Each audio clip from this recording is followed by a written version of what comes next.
거룩한 성탄 날에 하나님께서 우리에게 주시는 말씀은 누가복음 2장 6절에서 14절에 이르는 말씀입니다. 신약 페이지 89페이지에 있습니다. 누가복음 2장 6절에서 14절의 말씀 제가 봉독해 올려 드릴 수 있도록 하겠습니다. 거기 있을 그때에 해산할 날이 차서 처자들을 낳아 강보에 싸서 구유에 누웠으니 이는 여간에 있을 곳이 없음이러라. 그 지역의 목자들이 밤에 밖에서 자기 양떼를 지키더니 주의 사자가 곁에 서고 주의 영광이 그들을 두루 비추매 크게 무서워하는지라. 천사가 이르되 무서워하지 말라. 보라, 내가 온 백성에게 미칠 큰 기쁨의 좋은 소식을 너희에게 전하노라. 오늘 다윗의 동네에 너희를 위하여 구주가 나셨으니 곧 그리스도 주시니라.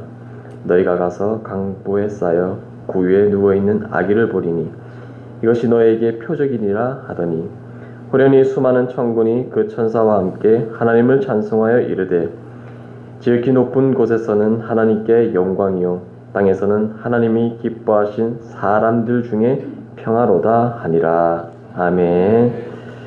복되고 거룩한 성탄일을 기념해서 좌우 앞뒤 은혜로운 인사를 나누었으면 좋겠습니다. 예수님의 탄생을 축하합니다. 예수님의 탄생을 축하합니다.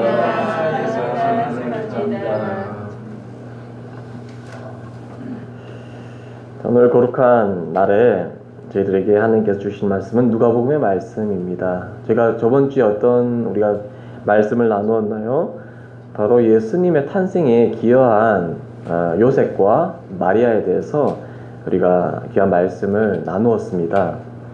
예수님 탄생은 근본적으로는 성령님에 의해서 그 앞전에는 하나님의 계획하심에 의해서 그리고 이루어졌지만 예수님의 탄생에 그 요셉의 자신의 이런 헌신, 내려놓음, 순종, 마리아도 마찬가지 목숨을 걸었던 만큼 이 성령 잉태에 대해서 믿음으로 고백하면서 나아갔던 일들, 이러한 둘의 부부의 헌신이 있었기 때문에 이 땅에 아기 예수님이 탄생할 수 있었다라고 우리는 말씀을 통해서 알게 되었다라는 것입니다.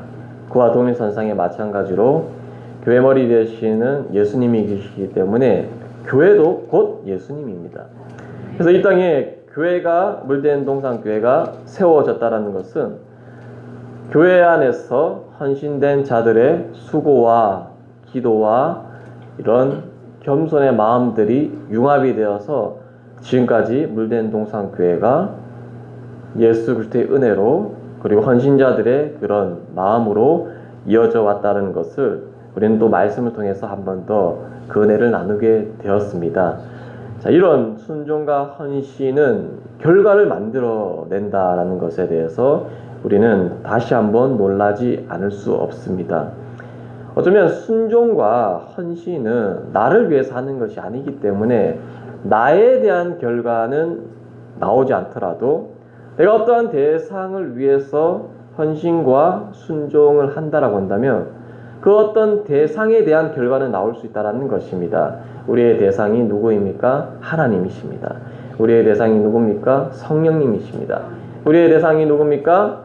예수 그리스도이십니다. 우리는 예수님을 위해서, 성령님을 위해서, 하나님을 위해서 순종하고 헌신하는 영혼일 줄 믿습니다.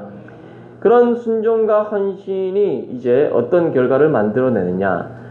잃어버렸던 영혼들, 하나님과 벽을 쌓았던 심령들, 하나님과의 단절되었던 영혼들이 이제 주님의 몸된 교회, 이 교회에 와서 함께 예배드리는 역사가 결과로서 나타나게 된다는 사실을 믿음으로 믿으시기를 간절히 축복합니다. 오늘 예수님께서 이 땅에 오셨을 때 이미 많은 예비하심과 또 준비하심이 있었음을 누가복음은 분명하게 증거하고 있습니다. 특별히 누가복음은 어떤 복음서보다도 구체적이며 사실적이며 그리고 직접 목격한 것처럼 목격했을 정도로 믿을 정도로 자세하게 기록된 이런 잉태 사건입니다. 이 말씀을 보면서 저와 여러분들이 다시 한번 예수 그리스도의 오심의 목적과 그 예수님이 오셨을 때의 환경을 통해서 우리가 깨달을 수 있는 부분을 통해서 우리는 어떠한 삶을 지향하고 살아야 될지에 대해서 한 번 더 우리 자신이 도전받아서 하나님 앞에 남이 아닌 우리 스스로 주님이 쓰시는 도구가 되어서 이 땅에 선한 영향력을 끼칠 수 있는 모든 교우들 되시기를 간절히 축복합니다.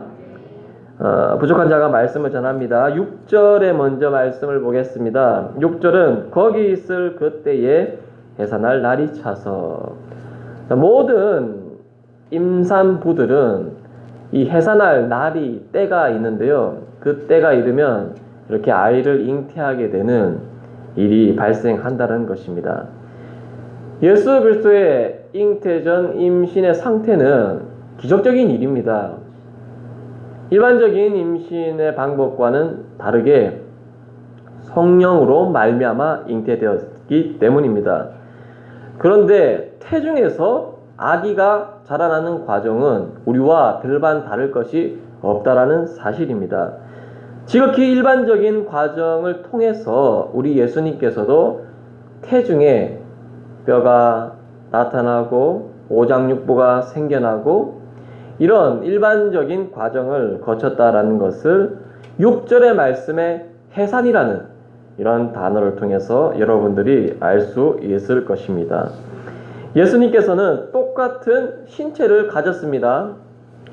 성령으로 잉태된 것을 통해서 죄 없다, 죄를 가지고 있지 않다라는 속성은 가져왔지만서도 인간의 몸을 입고 온 예수님께서는 저와 여러분과 전혀 틀리지 않는 신체적 구성을 가지고 태어났고 똑같은 성장 과정을 거치고 나중에는 인류의 대속을 위해서 십자가에 못 박히는 그러한 모습을 보여주셨다라는 것입니다.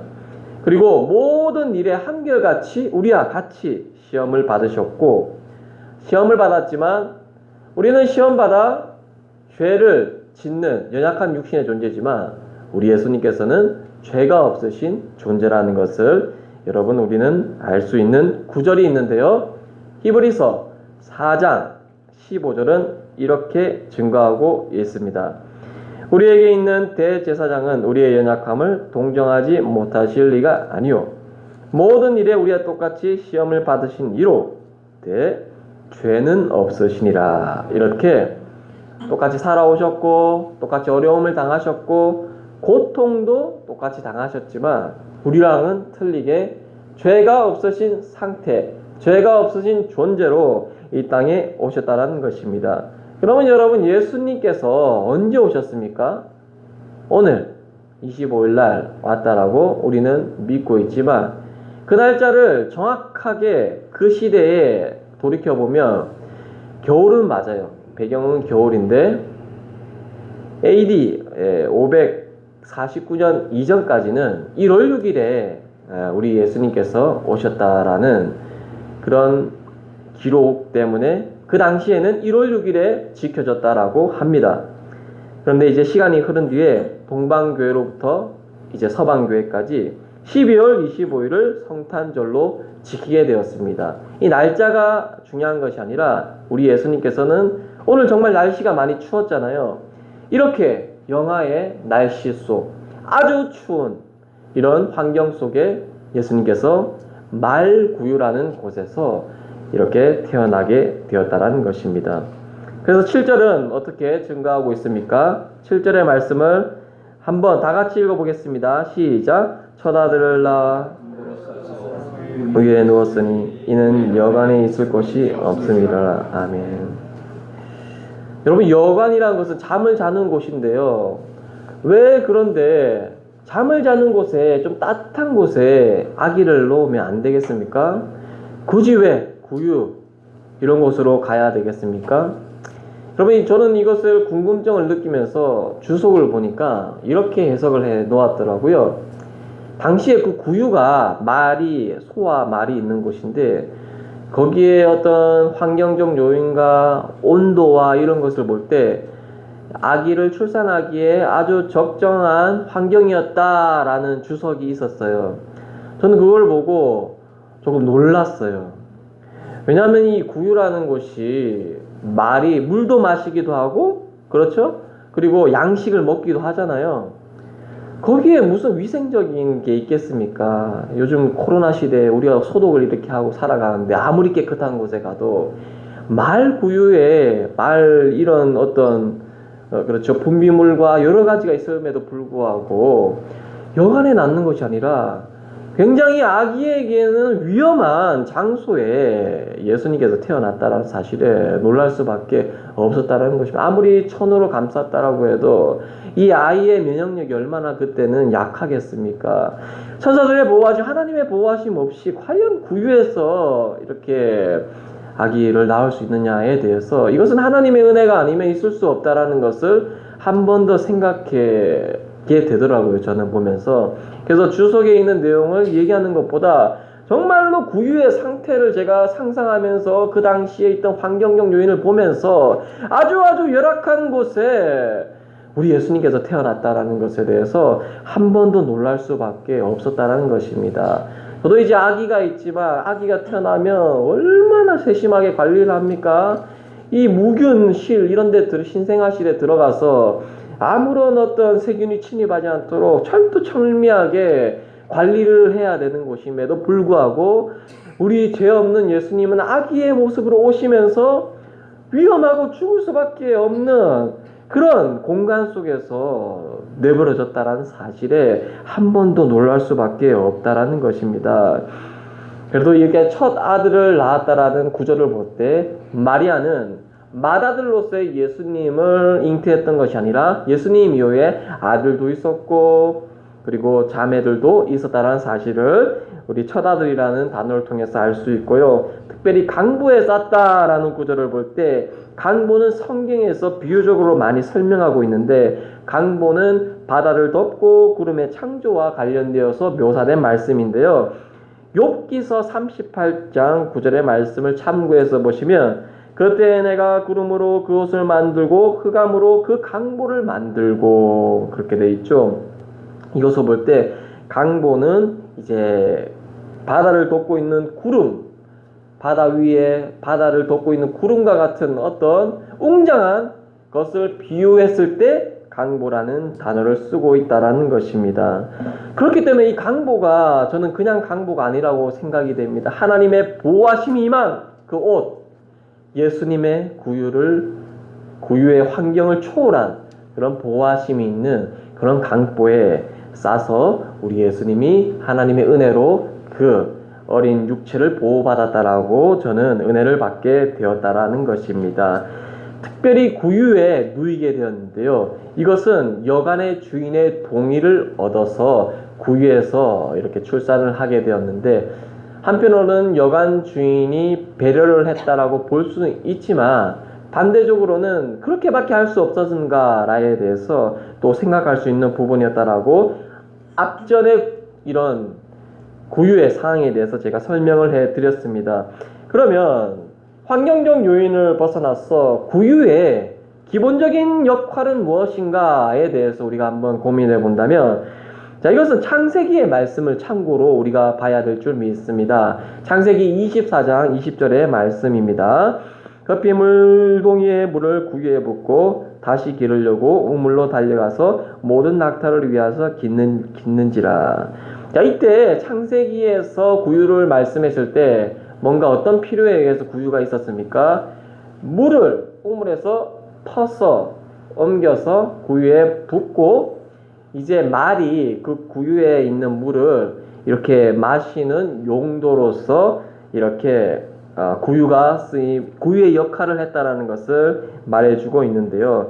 그렇습니다. 구유는 말들이 물을 공급하는 아주 중요한 매개체, 중간자의 역할이죠. 자, 낙타가 물을 온전히 마시기 위해서는 우물에 가서 퍼서 마실 수 있는 그런 존재가 아니죠. 구유라는 물 보관함이 필수적으로 존재를 해야 비로소 낙타와 말들이 물을 마실 수 있는 것이라는 것입니다. 물이 있으면 뭐합니까? 물을 마실 수가 없어요. 때문에 구유가 있어야 낙타에게 물이 공급되는 원리처럼 여러분, 구원, 복음, 이 중요한 가치를 우리가 온전히 받기 위해서는 어떤 분이 있어야 됩니까? 바로 예수 그리스도라는 존재가 필수 불가결하게 있어야 된다는 사실을 저는 이 구유통을 보면서 은혜를 받으면서 깨닫게 되었는데요. 우리 성도 여러분들은 어떻게 생각할지 모르겠습니다.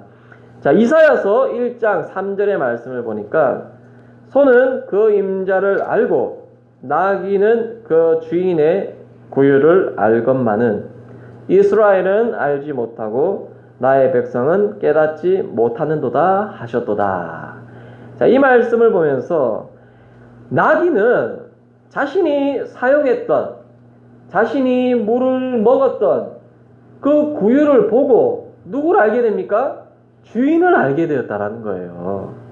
그렇죠. 주인을 직접적으로 봐서, 눈으로 봐서 알게 되는 것이 아니라 내 앞에 구유가 놓여진 그 사실 하나만으로도 나귀는 주인이 이렇게 하셨구나 라는 것을 알게 되었다라는 원리처럼요. 우리가 예수님을 통해서 근본적으로 누구를 알게 됩니까? 바로 아버지 하나님을 알게 된다라는 놀라운 사실이 있습니다.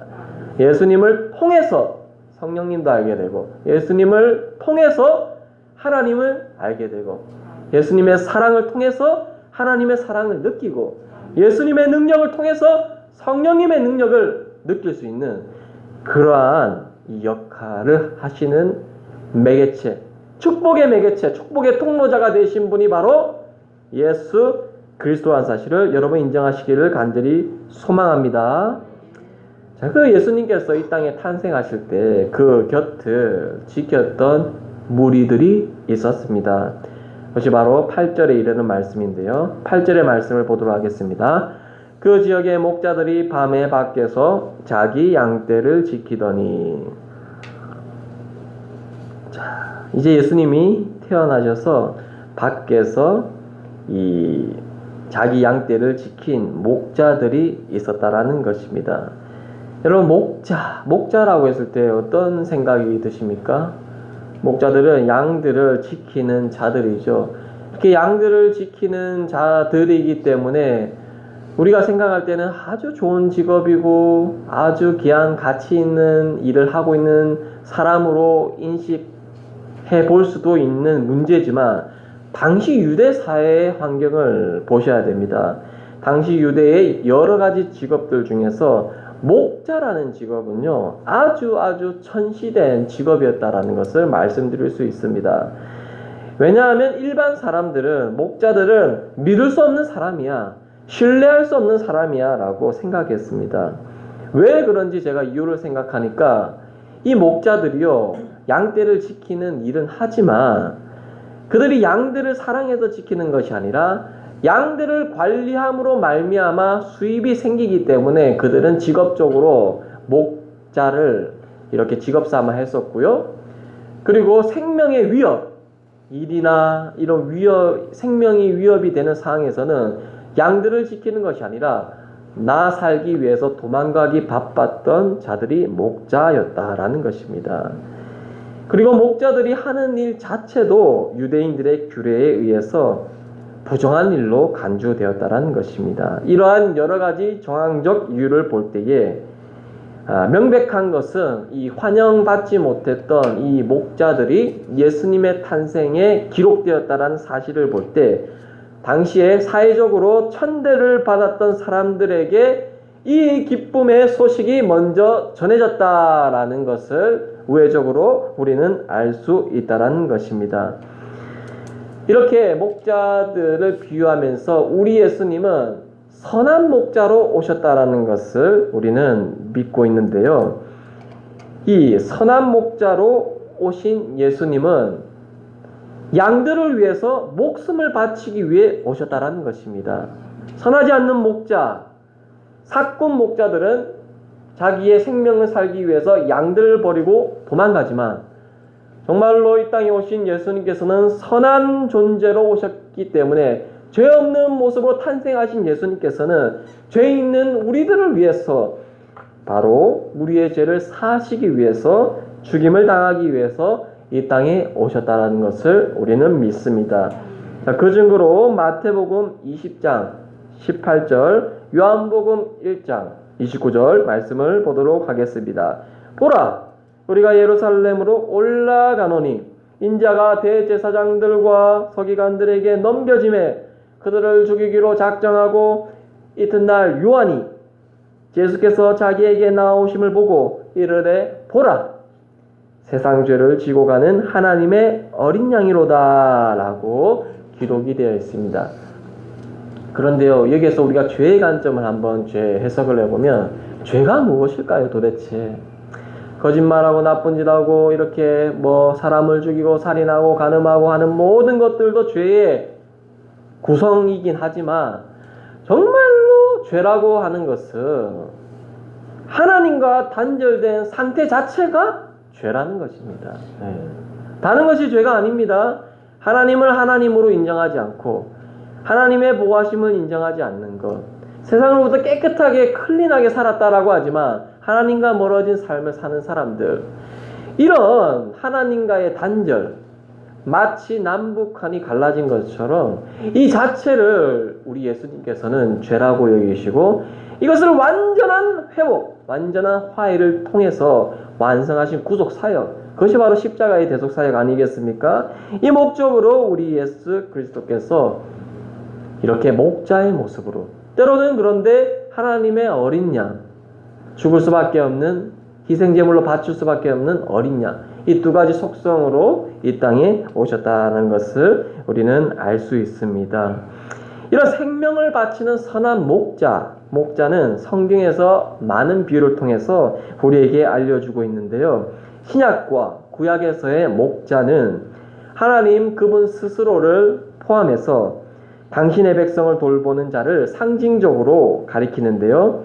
그와 관련된 참고 본문들을 천천히 제가 읽어드리겠습니다. 먼저는 시편 23편 1절의 말씀을 보니까 여호와는 나의 목자시니 내게 부족함이 없으리로다. 양은 목자를 통해서 물을 공급받고 양식을 공급받아서 그리고 이리로부터 보호받는 모든 것을 케어받는 존재이죠. 때문에 하나님께서 이스라엘 민족을 그렇게 보살펴 주셨기 때문에 여호와 하나님을 목자라고 증거했습니다. 이사야 40장 11절 말씀에는 그는 목자같이 양떼를 먹이시며 어린 양을 그 팔로 모아 품에 안으시며 젖먹이는 암컷들을 온순히 인도하시리로다. 아멘. 자, 이 말씀도 동일선상에서 목자 되시는 여호와 하나님께서 우리를 먹이시고 입히시고 보호해 주신다는 것입니다. 그리고 히브리서 13장 20절의 말씀, 양들의 큰 목자이신 우리 주 예수를 영원한 언약의 피로 죽은 자 가운데서 이끌어내신 평강의 하나님이, 이제는 예수님께서 친히 큰 목자가 되셔서 그의 흘리신 피로 말미암아 이렇게 죽은 자 가운데서, 죄악 가운데서 이제 많은 자들을 건져내어서 평강의 하나님의 백성으로 인도해 내셨다는 것입니다. 베드로전서도 선한 목자에 대해서 온전히 증거합니다. 2장 25절 말씀을 보니 너희가 전에는 양과 같이 길을 잃었더니 이제는 너희 영혼의 목자와 감독 되신 이에게 돌아왔느니라. 아멘. 예수님으로 말미암아 하나님께로 돌아오는 역사가 나타나면서 하나님과의 관계가 회복되지 못하고 많은 거짓 목자, 거짓 선지자들이 이 양을 돌본다라고 했으면서 양을 돌보지도 않고 오히려 양을 이용하고 양을 죽이고 이렇게 했던 일들 속에 많은 양들이 길을 잃게 되었는데요. 이제 주의 빛, 예수 그리스도의 진리의 빛이 이 땅에 옴으로 말미암아 그 거짓된 영들이 사라지고 이제 예수님으로 말미암아 참다운 선한 목자 되시는, 영적인 목자 되시는 여호와 하나님께로 돌아오는 역사가 나타났다라는 것입니다. 자, 이제 예수님께서 태어났을 때 그런 비천한 자들에게 소식이 전해진과의 동시에 또 하나의 사건이 일어났는데 9절의 말씀을 보도록 하겠습니다. 9절, 주의 사자가 곁에 서고 주의 영광이 그들을 두루 비춤에 크게 무서워하는지라. 자, 예전 같으면 구약시대 때 어떤 신령한 존재, 주의 사자, 여호와의 영광들은 이렇게 기쁨으로 오는 소식들이 아닙니다.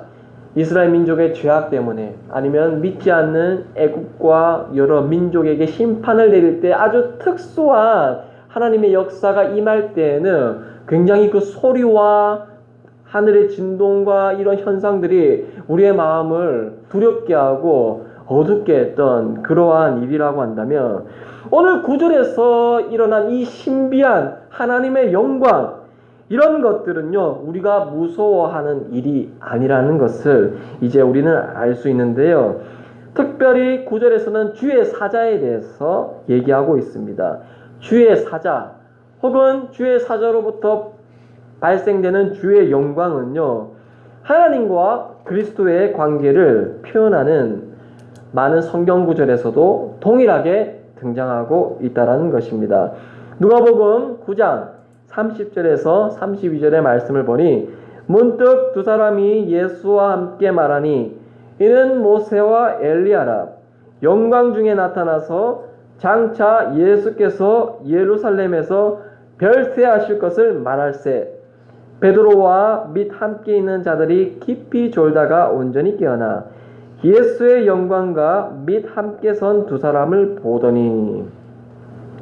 이 말씀을 보니까 종종 신약 시대에서도 주의 영광과 주의 사자된 자들이 신비한 모습으로 나타났다라는 것을 보여줌으로써 항상 그 영광은 하나님의 빛, 밝은 빛과 함께 했다라는 것도 우리에게 알려주고 있는데요. 사도행전 22장 11절에는 나는 그 빛의 광채로 말미암아 볼 수 없게 되었으므로 나와 함께 있는 사람들의 손에 끌려 다메섹에 들어갔노라. 또 빛에 대해서 얘기합니다. 요한계시록 15장 8절의 말씀. 하나님의 영광과 능력으로 말미암아 성전에 연기가 가득 차매 일곱 천사의 일곱 재앙이 마치기까지는 성전에 능히 들어갈 자가 없느니라. 계속해서 강조하고 있는 부분이 이런 주의 영광이라는 것입니다. 주의 영광이 그들 두루두루 비침에 우리가 그 영광 앞에서 굉장히 숙연하고 겸손한 마음이 될 수 있다라는 것입니다. 이 영광은 오늘 말씀하실 때 두루 비추는 빛으로 신약에서는 기록했다라고 한다면 이 영광을 이제 출애굽기에서는 어떻게 설명하고 있습니까? 매우 희고 밝게 빛나는 구름의 형태를 띠고 있고 그렇게 나오는 것을 출애굽기 24장 16절의 말씀을 보니 여호와의 영광이 신의 산 위에 머무르고 구름이 엿새 동안 산을 가리더니 일곱째 날에 여호와께서 구름 가운데서 모세를 부르시니라. 열왕기상 8장 10절에는 제사장이 성소에서 나올 때에 구름이 여호와의 성전에 가득하매. 그러니까 우리가 여호와의 영광 이런 것들을 생각했을 때에 우리가 그것에 대해서 딱히 고정적으로 무엇이다 라고 표현할 수 없습니다.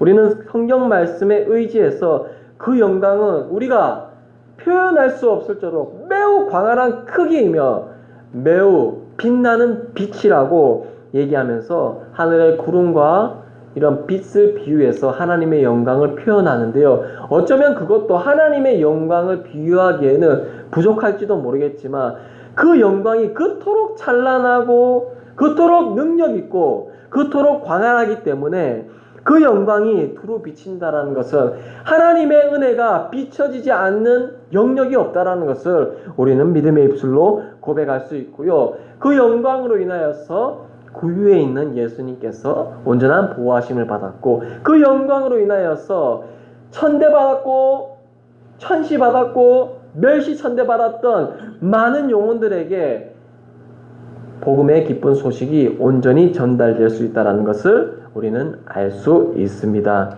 자, 이 그리스도께서는 이 영광이라는 것을 인하여서 다시 살아나시는 역사를 또 만드셨는데요. 로마서 6장 4절에는 이렇게 증가합니다. 그러므로 우리가 그의 죽으심과 합하여 세례를 받음으로 그와 함께 장사되었나니 이는 아버지의 영광으로 말미암아 그리스도를 죽은 자 가운데서 살리심과 같이 우리로 또한 새 생명 가운데서 행하게 하려 함이라. 아멘. 이러한 영광을 통해서 예수님께서는 이 땅에 태어나셨지만 죽으셔서 다시 살아나셨고요. 그리스도께서는 영광 속으로 또 올려지는 역사가 나타났는데요. 이것은 디모데전서 3장 16절에 그도다 경건해 비밀이여 그렇지 않다 하는 이 없도다. 그는 육신으로 나타난 바 되시고 영으로 의롭다 하심을 받으시고 천사들에게 보이시고 만국에서 전파되시고 세상에서 믿음 받으시고 영광 가운데서 올려졌느니라 라고 증거하고 있다라는 것입니다. 이제 주의 영광, 그 영광을 통해서 예수님께서 올리셨으므로 끝나는 것이 아니라 이제 그 영광의 우편에 계신다라고 하셨습니다.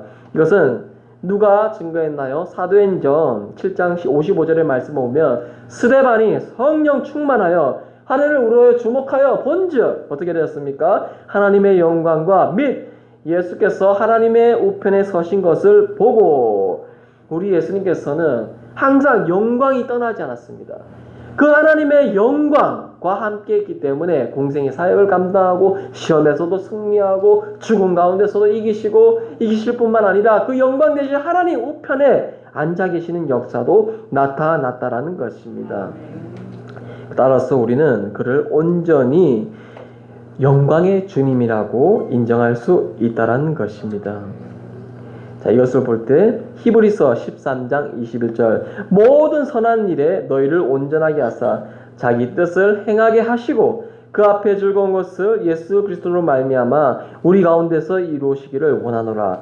영광이 그에게 세세 무궁토록 있을지어다. 아멘. 그러니까 하나님의 영광은 예수님과 함께 하시고 죽으시고 부활하시고 하늘에 계셔서 다시 오실 그날까지도 오셔서 이 세상을 지배할 날까지도 그 영광이 온전하게 세세 무궁토록 존재한다라는 것을 우리는 믿을 수 있습니다. 할렐루야. 자, 그런 영광된 예수님께서 오실 때 주의 사자가 많은 자들이 두려워하고 떨고 있을 때에 어떤 말씀을 해주십니까? 10절의 말씀을 보겠습니다. 천사가 이르되 무서워하지 말라. 보라, 내가 온 백성에게 미칠 큰 기쁨의 좋은 소식을 너에게 전하노라. 아멘. 사자는 시온에 이르러서 구원의 시대를 시작하시는 하나님의 전 세계적인 전 인류적인 죄로부터의 승리를 그가 스스로 선포해 주셨습니다. 사람은 하나님과의 관계를 회복할 수 없는 연약한 존재지만 그 관계를 회복시킬 수 있는 능력이 하나님께 있으므로 하나님만이 죄로부터 우리를 건져내시고 하나님만이 막혔던 담을 허물어 줄 수 있는 유일한 분이심을 우리는 고백할 수 있습니다. 이사야서도 이렇게 예언을 했습니다. 40장 9절의 말씀을 보니 아름다운 소식을 시온에 전하는 자여 너는 높은 산에 이르라. 아름다운 소식을 예루살렘에 전하는 자여 너는 힘써 소리를 높이라.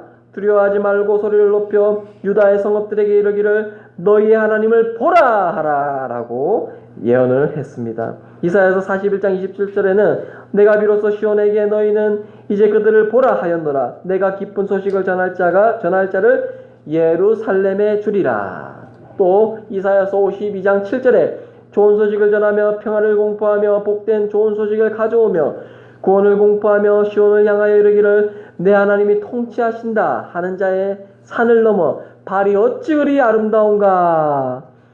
본문에서의 좋은 소식이 도대체 어떤 소식입니까? 오늘 우리에게 예수 그리스도께서 탄생하셨습니다. 이보다 좋은 소식이 어디 있습니까?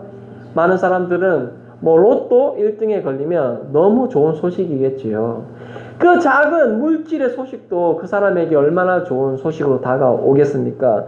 그러나 그것을 초월하여서 오늘 우리에게 물질로도 대신할 수 없는 천국의 티켓, 천국의 삶을 소유할 수 있는 우리 예수 그리스도를 믿을 수 있는 존재로 이 땅에 오게 하신 하나님의 은혜, 이것만큼 좋은 소식, 복된 소식이 도대체 어디 있다라는 것입니까? 그리스도께서 이 땅에 오신 사실 자체가 우리에게 매우 기쁨의 소식이며 그리스도께서 보내신 전생에는 곧 그 자체로서 복음이라고 우리는 고백할 수 있을 것입니다. 할렐루야. 우리가 매번 우리가 그리스도의 탄생일을 기념하고 25일날 혹은 24일날 또는 주일날에 예배를 드리고 있습니다. 형식적인 예배가 아니라 그 당시 예수님께서 이 땅 말구유에서 오셨던 낮아진 모습으로 오셨던 예수님을 우리가 직접적인 체험은 못하지만 그 당시를 회상하면서 우리가 예수님의 탄생을 기억할 때에 우리 마음속에 놀라운 기쁨의 마음이 넘쳐나시기를 간절히 축복합니다. 어떤 소식입니까? 11절 오늘 다윗의 동네에 너희를 위하여 구주가 나셨으니 곧 그리스도 주시니라. 할렐루야. 근데요, 이 당시에 구주라는 말이 아주 쓰여진 말이 아니라는 것입니다. 신약 통틀어서 구주란 말은 4번밖에 나오지 않습니다. 구주가 무엇입니까? 세이버, 구하는 사람 아닙니까? 이 당시 신구약에 있었던 신구약 중간기까지 포함해서 많은 용어들은 구하는 자는 오직 여호와 한 분뿐이라고 인식을 했기 때문에 당시 예수님이 오셨어도 구원할 자라는 인식을 하지 못했습니다. 때문에 이 구주라는 단어가 성경에 많이 등장하지 않는다라는 것입니다. 그러나 우리는 믿음으로 고백합니다. 이 땅에 오신 예수님께서는 죄로부터 사함을 받아야 되는 우리를 위해서 오신 희생제물 어린 양으로도 오셨지만 하나님과 동등된 신분을 가졌기 때문에 우리는 그를 구주 예수님이라고 부를 수 있다는 것을 믿음으로 고백하시기 원합니다. 자, 이러한 오심을 관련해서 예언대로 다윗의 동네에 베들레헴에서 탄생하라고 하신 예언대로 구주가 나시게 되었고 그리스도 주라는 이런 말씀을 통해서 우리는 알게 되었습니다. 자, 이런 예언의 말씀을 통해서 증거해주고 있는 이 구주에 대해서 참고 본문을 보면요. 사도행전 5장 31절의 말씀에 이스라엘에게 회개함과 죄사함을 주시려고 그를 오른손으로 높이사 임금과 구주로 삼으셨느니라. 에베소서 5장 23절에는 이는 남편이 아내의 머리됨이 그리스도께서 교회의 머리됨과 같음이니 그가 바로 몸의 구주시니라. 우리의 몸을 온전히 구하는 그런 분이 바로 예수님이시란 것입니다. 디모데후서 1장 10절에는 어떻게 증가합니까? 이제는 우리 구주 예수 그리스도의 나심으로 말미암아 나타났으니 그는 사망을 패하시고 복음으로써 생명과 썩지 아니할 것을 드러내신지라. 여러분, 예수님께서는요 이미 영원전부터 구주로 오심을 예정하셨습니다. 따라서 우리가 구주 예수님, 어린 양 예수님을 우리가 생각할 때에 구주 예수님은 선한 목자가 될 수 있는 분이십니다. 어린 양 예수님은 구주 예수의 모습이 아닌 그저 죄로부터 대속해야 될 죄속됨으로써 우리가 또 이해를 할 수 있는데요. 이 두 가지를 모두 믿는 것이 성령으로 잉태된 완전하신 하나님의 모습이 있으신 예수님, 완전하신 인간으로 이 땅에 태어난 예수님을 모든 것을 인정하는 자의 모습이라는 것입니다. 따라서 구주 예수님도 여러분 인정하시고요. 이 땅에 오셔서 우리 죄를 위해서 대속물로 올라가신 어린 양 예수도 우리가 인정하셔서 예수님은 완전하신 하나님, 완전하신 인간이시라는 것을 우리는 고백하는 것이 기독교의 참 진리의 사람이라는 것을 고백하시기를 소망합니다. 그런데 이 예수님께서 영원전부터 오시기로 했습니다. 영원전부터 구주로 예정되었다는 사실에 우리는 놀라지 않을 수 없습니다. 자, 에베소서 1장 4절은 어떻게 증거하고 있습니까? 곧 창세전에 그리스도 안에서 우리를 택하사 우리로 사랑 안에서 그의 앞에 거룩하고 흠이 없게 하려 하시거늘. 여러분, 창세전부터 예수님께서는 존재하셨습니다. 할렐루야. 창세전부터 하나님의 계획이 있었습니다. 창세전부터 인간은 연약하고 죄를 지을 수밖에 없는 존재라고 하나님께서 이미 알고 계셨다는 것입니다. 하나님께서 피조물을 창조했을 때 죄를 짓지 않겠지, 나를 배신하지 않겠지라고 이 인간을 창조하신 것이 아니라 이미 창세 전부터 인간은 죄를 지을 수밖에 없고 연약하여서 하나님의 도움을 필요할 수밖에 없는 구조로 우리가 이 땅에 나올 수밖에, 이 땅에 생성되올 수밖에 없었다는 사실을 이미 하나님도 예수님도 성령님도 알고 있었다는 사실에 우리는 놀라지 않을 수밖에 없을 것입니다. 에베소서 3장 11절의 말씀이 어떻게 증가합니까? 곧 영원부터 우리 주 예수 그리스도 안에 있는 예정하신 뜻대로 하신 것이라. 하나님의 예정 속에서 우리는 이미 이 땅에 태어날 수 있게 되었고, 하나님의 예정 안에서 예수님은 이 땅에 태어나서 하나님의 대속제물로 이렇게 십자가에 돌아갈 수밖에 없었던 이런 하나님의 예정이 있었다는 사실을 에베소서는 이 일이 창세전 영원전부터 있었다라고 우리에게 말씀해 주고 있습니다. 할렐루야. 본체상으로는 영광과 찬양과 경배를 받으실 하나님의 신분임에도 불구하고 죄와 죽음의 문제를 해결하기 위해서 성육신하신 그리스도, 성령의 기름 부음 받은 그리스도가 자기 백성들을 위한 왕과 제사장 그리고 선지자 그리고 어린 양의 모습을 온전히 감당하신 분이 바로 우리 오늘 탄생하신 아기 예수님이라는 사실을 우리는 믿음으로 고백하기 원합니다. 12절에 너희가 가서 강보에 쌓여 구유에 누워있는 아기를 보리니 이것이 너희에게 표적이니라 하더니, 강보에 쌓고 구유에 있는 것이 어떻게 표적이 되겠습니까? 여러분, 아이를 낳으면 어머니는 긴 옷감으로 아기를 포근히 감싸줍니다. 그렇게 함으로써 새로 태어난 아기에게 따뜻한 온도를 줄 수 있고 병으로부터 보호할 수 있을 것입니다. 그런데 이 아기 예수가 강보에 쌓여서 구유에 있었다는 것을 특별히 표적이라고 말씀하고 있는데, 세 가지 면에서 표적이라고 할 수 있습니다. 첫째로 천사가 목자들에게 예언한 시기와 장소에서 아기가 태어났기 때문입니다. 둘째로 그들에게 전달된 기쁜 소식을 확인할 수 있었다는 것입니다. 마지막으로는 기름 부음을 받은 자, 곧 그리스도로서 특별한 사명을 수행하기 위해서 지극히 낮은 비천한 자리에서 태어나셨다라는 것입니다.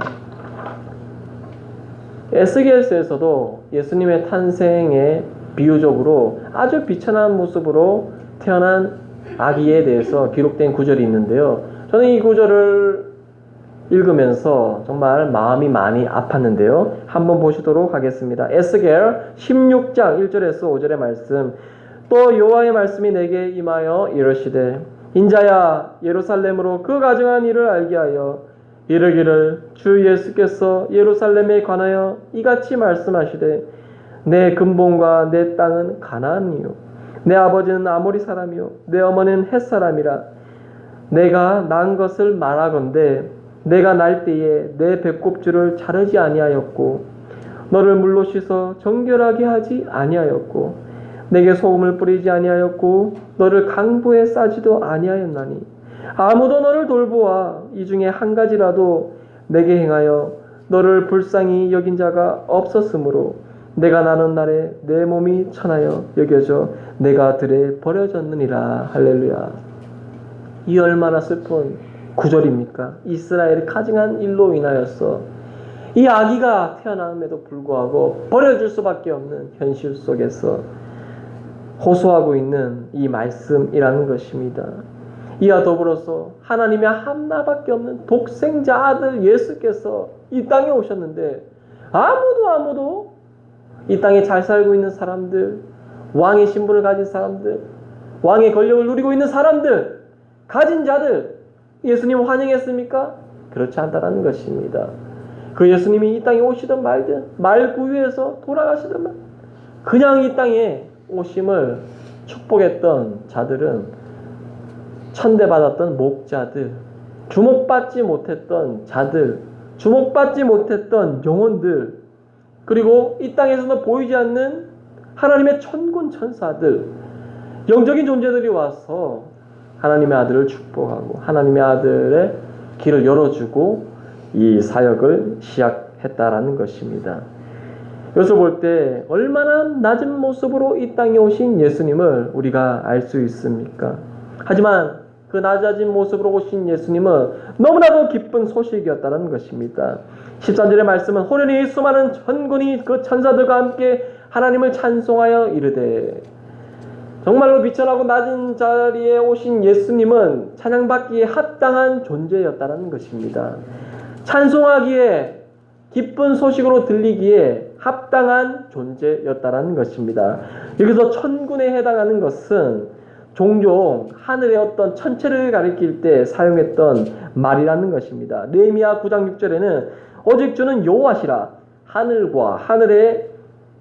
하늘과 일월 성신과 땅과 땅 위의 만물과 바다 그 가운데 모든 것을 지으시고 다 보존하오니 모든 천군이 주께 경배하니라. 여기서 볼 때 천군이라는 것은 하늘과 땅을 지칭하는 모든 것을 표현하는 때 쓰는 단어라는 것입니다. 그런 수많은 천군이 하나님을 찬송했다라는 것입니다. 예수의 탄생을 통해서 하나님의 놀라운 기적의 소식, 복음의 소식, 기쁨의 소식을 찬송했다라는 것에 우리는 이 말씀을 통해서 이 땅에 깨닫지 못한 사람들은 그 소식에 대해서 알 수 없었지만 이미 하늘에서는 얼마만큼의 기쁜 소식으로 다가왔는지 수많은 천군 천사들이 와서 그를 경배하고 찬송할 정도로 아주 좋은 소식으로 왔다라는 것입니다. 어떻게 고백합니까? 14절의 말씀은 우리 한번 다 같은 목소리로 천사의 마음으로 한번 봉독했으면 좋겠습니다. 시작! 지극히 높은 곳에서는 하나님의 영광이요 땅에서는 하나님이 기뻐하신 사람들 중에 평안호가 하리라. 아멘. 말씀이 육신이 되어 우리 가운데 거하심에 우리가 그의 영광을 보니 하나님의 독생자의 영광이요 은혜와 진리가 충만하더라.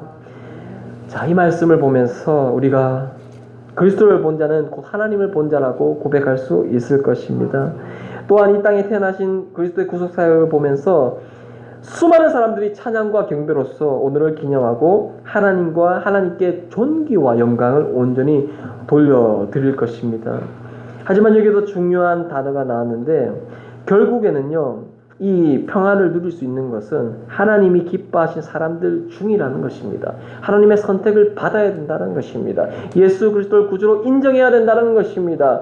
복음을 전파하지 않는 많은 자들이 오늘 이 기쁜 소식을 전하기 위해서는 우리가 복음을 붙들고 저 믿지 않는 영혼들에게 구주 탄생을 알리는 것에 대해서 우리가 그냥 지나쳐서는 안 될 것입니다. 왜냐하면 하나님은 그 모든 인류를 통해서 기뻐하는 것이 아니라 하나님이 기뻐하는 사람들 중에 하나님께서 선택하시고 평화도 주시고 구원을 약속하셨기 때문에 하나님의 기쁨을 체험할 수 있도록 우리가 구주 예수님의 탄생을 우리만 기약하고 기억하는 것이 아니라 믿지 않는 많은 영혼들에게도 그 은혜, 하나님의 은혜와 예수님의 사랑을 온전히 전달할 수 있는 자가 되어야 될 줄 믿습니다. 이 땅에 예수님께서 왜 오셨습니까? 그는 돌아가시기 위해 오셨습니다. 에베소서 2장 16절 18절에는 또 십자가로 이들을 한 몸으로 하나님과 화목하게 하려 하심이라. 원수된 것을 십자가로 소멸하시고 또 오셔서 먼 데는 너희에게 평안을 전하시고 가까운 데 있는 자들에게 평안을 전하셨으니 이는 그로 말미암아 우리들이 성령 안에서 아버지께 나아감을 얻게 하려 하심이라. 아멘. 예수님이 오셔서 우리는 이제 하나님께 나아감을 얻게 되었습니다. 할렐루야. 얼마나 기쁜 소식입니까? 감히 하나님과 우리의 관계가 단절되어서 우리 하나님께 기도조차도 할 수 없는 그러한 불충한 자였지만 이제 예수님으로 말미암아 의롭다함을 얻게 된 우리는 드디어 하나님께 나아갈 수 있는 놀라운 은혜를 받게 되었다라는 것입니다. 사랑하는 성도 여러분은 예수님께서 이 땅에 오셨습니다.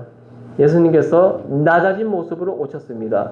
많은 사람들이 예수님이 오셨을 때 낮아져서 오셨다. 그는 오셔서 낮아지셨다.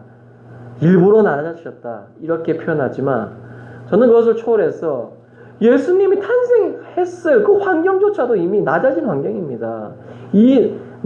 가식적으로 낮아진 것이 아니라 환경 자체가 매우 비천하고 낮아진 환경에서 예수님께서 오셨다는 것입니다. 따라서 그 자체로서의 낮아짐을 우리가 본받으면서 우리의 삶도 더 낮아지고 더 겸손한 삶이 되시기를 축복합니다. 코로나 시대의 수많은 작은 교회들의 형편이 점점 더 어려워지고 그리고 그 위기가 심화되었지만 그래도요 더 낮아져야 될 줄 믿습니다. 왜 그래야 됩니까? 고난과 핍박 가운데서 낮아지면요, 상대적으로 커지는 것이 있어요. 바로 예수 그리스도의 위로하심입니다. 할렐루야. 그런 환경 속에서 주님의 위로하심이 더 크게 다가오지 않겠습니까? 할렐루야. 그렇기 때문에 고난과 핍박을 두려워하지 마시고 크게 다가오실 하나님의 은혜, 예수님의 은혜를 기억하면서 우리가 하루하루의 삶을 살아가시기 원합니다. 고린도후서 1장 4절에는요. 우리의 모든 환난 중에서 우리를 위로하사 우리로 하여금 하나님께 받은 위로로서 모든 환난 중에 있는 자들을 능히 위로하게 하시는 이시로다. 아멘. 모든 환난 가운데 하는 위로하심이 더 크게 다가오는 우리 하루가 되길 소망합니다. 여러분, 교회는 가만히 둬도 힘든 곳입니다. 그런데요, 왜 더 힘든 상황 속에서도 견뎌야 되겠습니까? 자, 그러한 이유는 이제 그러한 환경 가운데서도 단련되고 여러분들이 연단되어서 모든 환난 중에 허덕이는 자들을 건져야 하는 이 사명을 여러분들이 가졌기 때문입니다. 이러한 사명은 그냥 생기는 것이 아닙니다. 낮아짐의 훈련을 통해서, 어려움의 훈련을 통해서, 고난과 핍박을 통해서 우리가 단련되고 연단되어서 우리가 많은 자들을 건질 수 있는 사명자의 모습으로 살아갈 수 있음을 고백하실 수 있습니다. 어려운 때일수록 어려움 가운데 오신 예수님을 기억하시고 예수님을 바라보면서 위로함을 얻은 우리가 이제는 더 많은 영혼에게 그리스도의 사랑을 전하는 복된 저와 여러분이 되시기를 주님의 이름으로 간절히 소망합니다. 이 시간 우리가 함께 기도하시기를 원합니다. 우리 불렀던 찬양을 한 번 더 기억하면서 찬양하시겠습니다.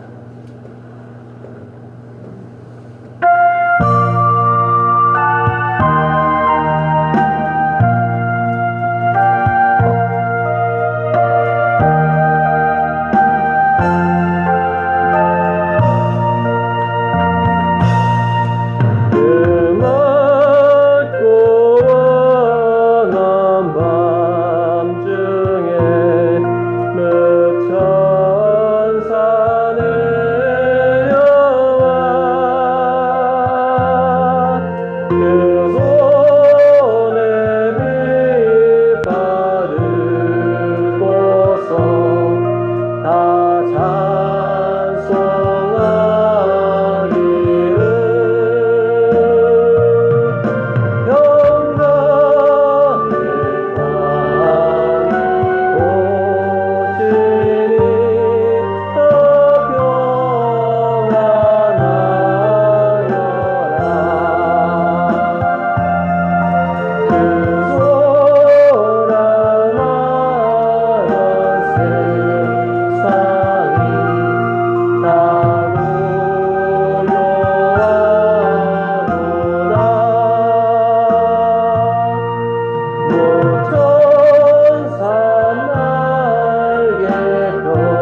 주의 세 번 외치고 오늘 말씀을 생각하면서 주님 오심을 축복하면서 기도하시기 원합니다.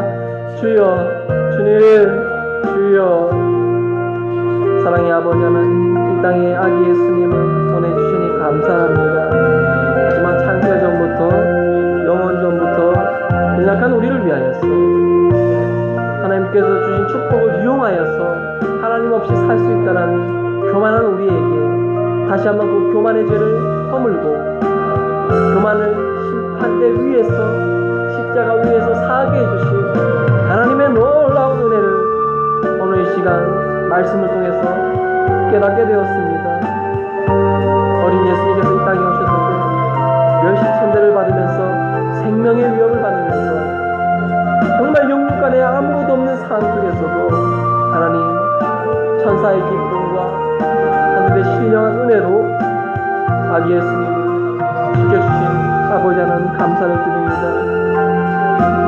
아무리 우리가 낮아진들 우리 예수님만큼 낮아질 수 없음을 오늘 말씀을 통해 알게 되었습니다. 우리는 이미 많은 것을 누리고 많은 것을 받았고 많은 것을 주님의 이름으로 가졌지만 감사하지 못했습니다. 하나님 용서하여 주시옵소서. 이제는 아버지 하나님 오늘 말씀을 통해서 다시 한번 그리스도 예수의 모습으로 나르는 새를 먹이시는 하나님을 기억하면서 더 이상 우리가 더 얻고 더 가진 것이 아니고 온전히 하나님의 은혜로 살아갈 수 있다는 것을 믿음과 심령으로 고백하는 우리의 삶이 될 수 있도록 그러한 삶을 고백할 수 있도록 의사에 기록된 예언의 말씀을 믿을 수 있도록 하나님 역사하여 주시옵소서. 하나님 감사합니다. 인도하심 감사합니다. 인도해 주시옵소서. 아버지 감사합니다. 예수님.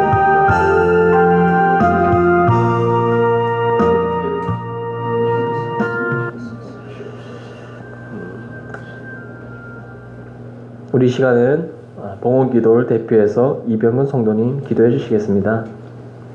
하나님 주님 감사합니다. 오늘 이 귀한 성탄절에 주님께서 우리들에게 귀한 은혜의 말씀 허락하시니 감사합니다. 우리가 오늘 이 성탄절에만 주님의 태어나심을 기념하고 주님을 생각하는 것이 아니라 우리들의 일상 속에서 항상 주님의 태어나심과 또 우리를 위하여 그 대성물로 오신 또 우리의 구주가 되신 주님을 항상 생각할 수 있는 우리들의 삶이 되게 인도하여 주시옵소서. 주님께 작은 예물이지만 주님께 드립니다. 이 예물 주님께서 기쁘게 받아주시옵소서.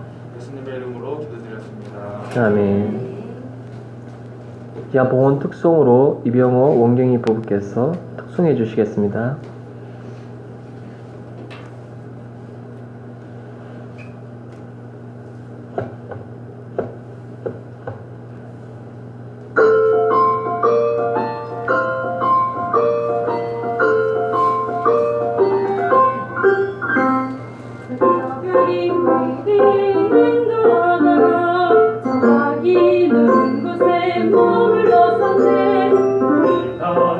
마음이 찾아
귀한 찬송 감사를 드립니다.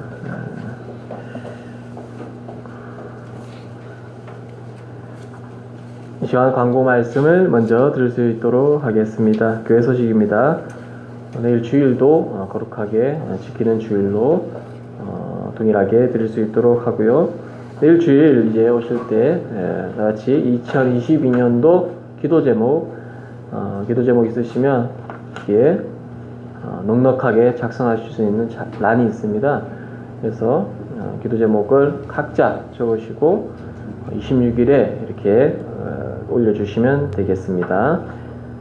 그리고 우리가 이제 목적 헌금을 이번 성탄주일을 통해서 이웃에게 사랑의 쌀 나눔을 돕고 어르신 분들에게 15포대 이내에서 이렇게 해서 나눔을 계획하고 있습니다. 그래서 뜻이 있으신 분들은 함께하여서 쌀 나누기 동참 헌금을 연부함에 올려주시면 이렇게 귀하게 나눔할 수 있도록 교회 이름으로 나눔할 수 있도록 하겠습니다.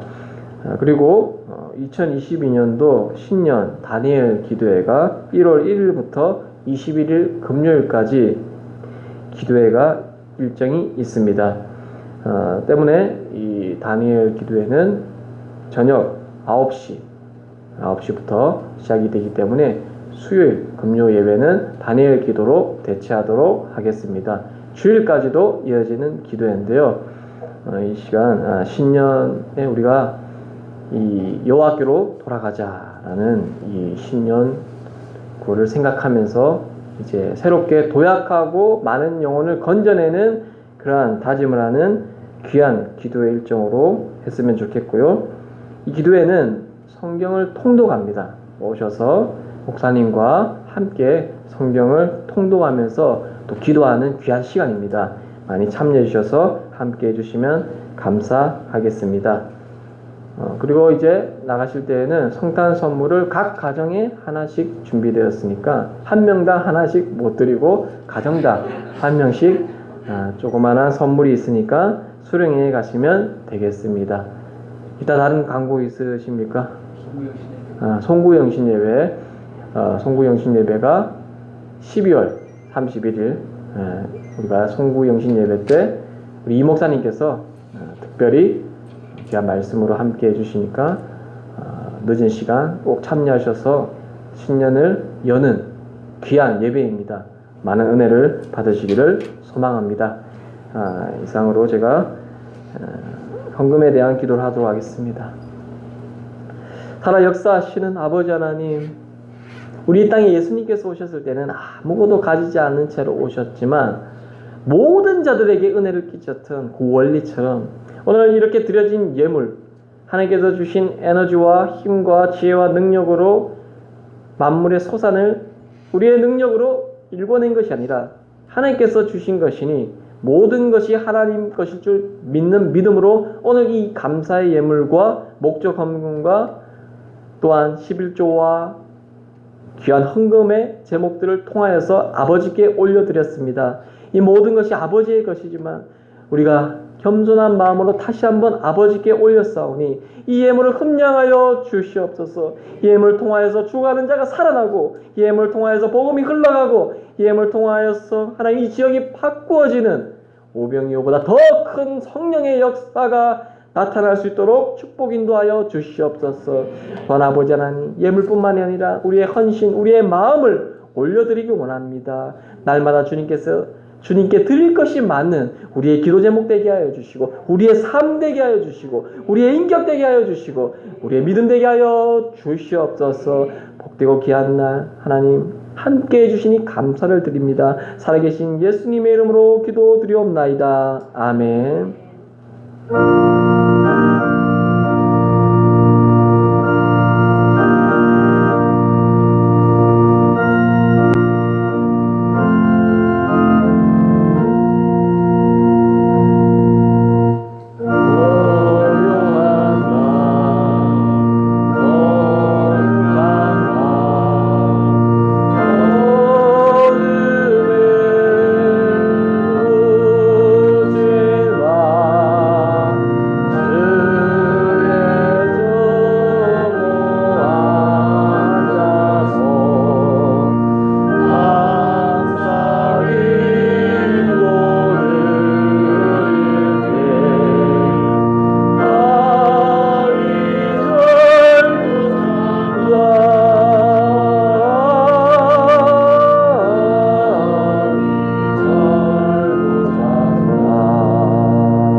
지금은 우리를 위해서 이 땅에 태어나신 예수 그리스도의 사랑과 하나님 아버지의 창세전부터 계획하신 놀라운 은혜와 성령 하나님의 감화 감동 인도 교통하심이 오늘 예수의 탄생을 통하여서 다시 한번 기쁜 소식을 믿지 않는 자들에게 전달하길 원하는 우리 물된 동산교회 모든 사명자 위에, 우리 교회 위에, 부산역과 은평구 지역 위에 지금부터 영원에 이르기까지 항상 함께 있을지어다. 아멘.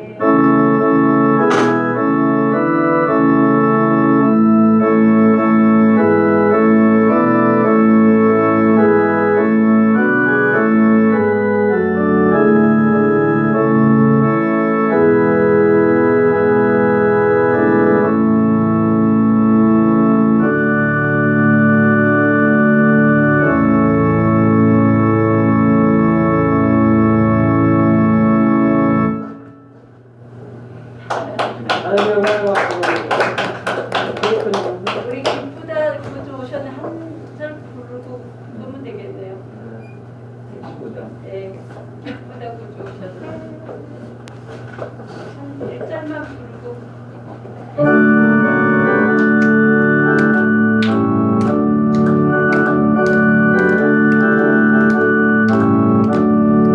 기쁘다 그주 오셨네.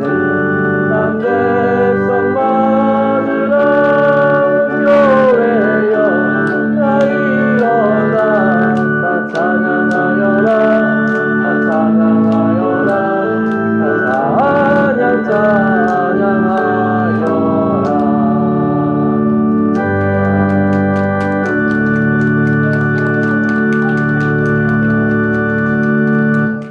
우리 손 드세요.